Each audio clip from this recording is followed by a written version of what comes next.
Hi, இன்றைக்கி என்னோடய ஸ்டைலில் நான் வீட்டில் பண்ணுற ஒரு ஹோம்மேட் பீனட் பட்டர் ரெசிபி பார்க்கலாமா? ரொம்ப ஈஸிங்க. ஆனால் ஸ்டெப் பை ஸ்டெப் கரெக்டாக ஃபாலோ பண்ணால் கரெக்டாக வந்துடும்.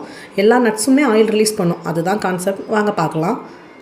ஆல்ரெடி பீல் பண்ணி கடையில் வாங்கின ரோஸ்டட் பீனட்டை பீல் பண்ணி எடுத்துக்கிட்டாச்சு. அது கூட கொஞ்சம் சால்ட், அதுக்கப்புறம் நாட்டு சக்கரை, இந்த 3 இன்க்ரீடியண்ட் இருந்தால் போதுங்க. நம்ம ஹோம்மேட் பீனட் பட்டர் வீட்டிலையே செஞ்சிடலாம்.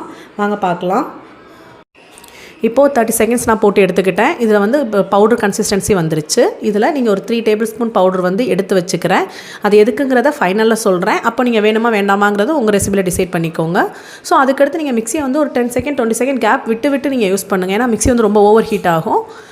அது மாதிரி கேப் விட்டு நீங்கள் அடிச்சுக்கிட்டே இருக்கும்போது நார்மலாக எல்லா நட்ஸுமே வந்து ஆயில் ரிலீஸ் பண்ணும். ஸோ அது மாதிரி தான் பீனட்டும் வந்து ஆயில் ரிலீஸ் பண்ணி கடைசியாக வந்து உங்களுக்கு வந்து இந்த கன்சிஸ்டன்சியில் வரணும். இந்த கன்சிஸ்டன்சி வந்துருச்சுன்னா உங்களோட homemade peanut butter ready. But இதை இப்படியே ராவாக டேஸ்ட் பண்ணிடாதீங்க, வாயில் வைக்க முடியாது.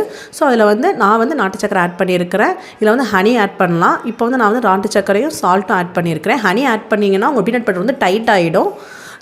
ரெண்டையுமே ஆட் பண்ணிவிட்டு மிக்சியில் ஒரு டைம் மட்டும் ஒரு 10 செகண்ட்ஸ் மட்டும் நீங்கள் மிக்ஸிலே போட்டு எடுத்துட்டிங்கன்னா உங்களோட homemade peanut butter ready ஆகிடுச்சுங்க.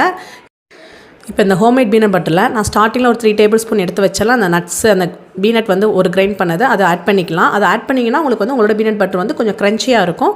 So நீங்கள் வேண்டான்னா ஆட் பண்ணாமல் இருந்துக்கலாம். அது உங்களோட சாய்ஸ் தான். நான் வந்து எனக்கு க்ரன்ச்சியாக வேணுங்கிறதுக்காண்டி அதை ஆட் பண்ணியிருக்கிறேன்.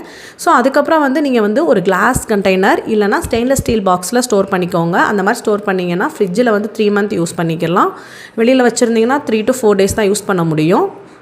ஸோ இப்போ பீனட் பட்டர் ரெடி ஆகிடுச்சு. பட் இதில் அடுத்த ஒரு சின்ன டிப் என்னென்னா, நிறைய பேருக்கு வந்து சாக்லேட் பீனட் பட்டர் பிடிக்கும். அது ரொம்ப கஷ்டம்லாம் கிடையாது. வந்து கொஞ்சம் பீனட் பட்டர் நான் ஆல்ரெடி மிக்ஸில் ட்ரான்ஸ்ஃபர் பண்ணிட்டேன். அதில் வந்து நான் வந்து இந்த பிராண்டில் யூஸ் பண்ணுறேன். நீங்கள் இந்த பிராண்ட் தான் யூஸ் பண்ணணும் கிடையாது, எதனால யூஸ் பண்ணிக்கலாம். ஆனால் அன்ஸ்வீட்டட் கோகோ பவுடராக யூஸ் பண்ணிக்கோங்க.